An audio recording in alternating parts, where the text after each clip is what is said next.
Ce qui fait briller les étoiles est un roman qui se déroule à l'Opéra Garnier, à 2 époques différentes.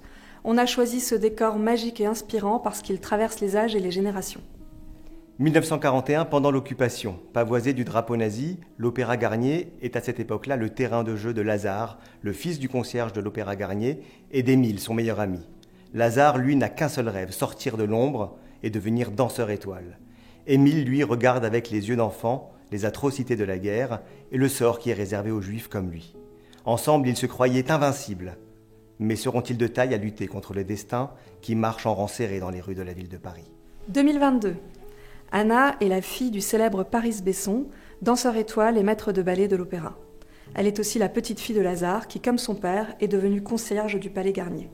Depuis le suicide de son cousin Abel, tout a changé pour Anna. Elle ne veut plus jouer les figurantes, elle veut désormais incarner le premier rôle de sa vie, quitte à renverser le fragile équilibre de son clan et à se retrouver seule. Elle s'empare alors de l'organisation du 150e anniversaire de l'Opéra Garnier et va se retrouver embarquée dans une lutte de pouvoir avec les membres de sa famille et va devoir choisir entre l'amour des siens et sa carrière. Mais le destin se noue toujours dans le passé, et les deux histoires s'entremêlent aux mélodies des grands opéras et des ballets classiques. Ce qui fait briller les étoiles parle de la place qu'on a ou qu'on nous assigne au sein de notre propre famille ou de la société. C'est l'histoire d'une jeune femme, Anna, qui va devoir écrire son propre script et danser sa propre chorégraphie pour pouvoir s'émanciper d'un clan qui l'a fait suffoquer. Il est parfois difficile de briller au milieu des étoiles. Dans ce roman, les passions se déchaînent sur 3 générations. Les secrets de famille tuent, les amours passent et la haine se répand comme une traînée de poudre.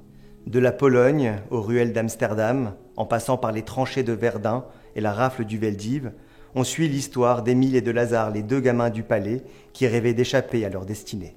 Et parce que le corps, lui, ne ment jamais, il reste tout au long du récit le principal fil conducteur qui porte le poids de l'histoire. On nous demande souvent comment est-ce qu'on a fait pour écrire à 2. Je crois qu'avec Maud, on a inventé notre propre manière d'écrire. On écrit en marchant, on écrit en courant, on écrit en parlant, mais très rarement assis devant un écran d'ordinateur. Chacun d'entre nous apporte quelque chose à l'autre de telle sorte qu'il est impossible de détricoter notre roman. À 2, on écrit mieux, on a plus de choses à dire, plus d'images à décrire et plus d'émotions à partager.